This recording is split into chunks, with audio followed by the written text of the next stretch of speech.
Sampai aku mau beli baju mbak, nggak ada uangnya. Ini biar badannya di foto. Sampai susi. Orang kita nggak punya duit. Iya.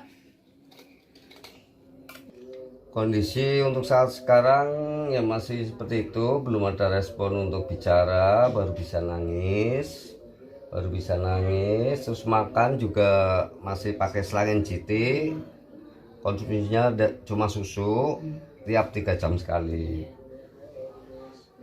Tuh, terus susunya juga khusus susu yang untuk gizi buruk. Ya, itu harganya ya harganya lumayan lah. Kalau untuk saya sebagai security gajinya ya nggak cukup mas, ya terpaksa saya ya cari sampingan dengan menjual suara, dengan berkeliling menjual suara sama anak saya. Kalau awal lahir kondisi Ade Awal lahir kondisi alhamdulillah sehat, normal 2,7 kilo. Lalu mulai dikatakan gizi buruk oleh dokter itu pas usia berapa? Dikatakan gizi buruk pas umur 2 tahun lebih lah, ya setelah sakit itu, dari rumah sakit itu dinyatakan gizi buruk. Itu stunting ada apa ya. Itu awalnya gejalanya apa Pak? Gejala awalnya itu pertama sih mau berobat ke dokter umum karena pilek, tapi di tengah perjalanan kayak kejang, akhirnya saya larikan ke RSUD. Ya di situ ditangani ya, katanya kejang, dikasih suntikan kejang, terus dibawa ke ruang perawatan. Selama 3 hari di situ dikasih susu formula sama dokter yang nangani, dokter anak dengan dari pihak ahli gizi. Tapi setelah dikasih susu formula tersebut malah dia nggak bisa BAB mas, nggak bisa BAB.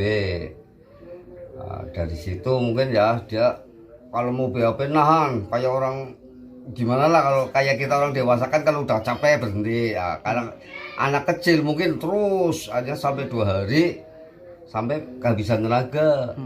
Itu juga saya udah minta obat waktu itu untuk pencahar, belum dikasih. Setelah kondisinya udah kolap kayak gitu baru dikasih. Itu akhirnya dilarikan ke ICU di rumah sakit Brebes itu. Tapi ya kalau menurut saya sudah terlambat kayak gitu. Berarti sudah berobat kemana saja Pak Ade ini? Ini 1 bulan dirawat di rumah sakit Brebes. Karena ya nggak ada perubahan itu kan. 3 hari dari Brebes saya kembali ke Kardina.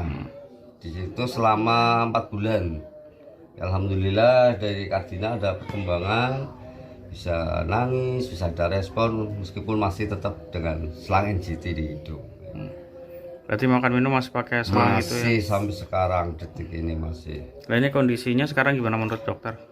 Ini menurut dokter masih harus ada perawatan lanjutan karena dari bentuk fisik kayak kaki itu kan ada perubahan, yang tadinya lurus bengkok gitu. Karena pada saat di Brebes itu nggak ada penanganan terapi, padahal tahu itu kaki itu udah pada bengkok itu kan, yang awalnya normal tapi nggak ada penanganan dari Brebes gitu. Setelah di Tegal itu ada kemajuan lah, bisa gerak, bisa apa.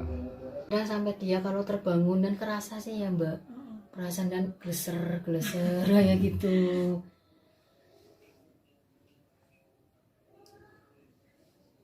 Tapi ini tangannya enggak ini Pak, enggak Ibu harapannya bagaimana Bu? Inginnya saya mas, anak saya normal kembali gitu, kakinya seperti dulu lagi, bisa normal, bisa ketawa lagi, bisa berbicara, bisa makan dari mulut lagi, dia stabil lagi. Cuma inginnya saya seperti itu mas, anak saya tumbuh besar seperti anak-anak yang lain, tumbuh sehat.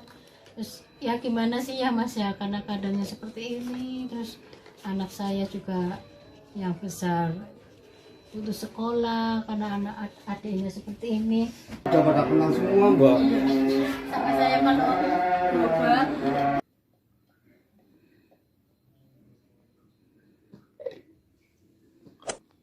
komen tuh. Anjing. Anjing.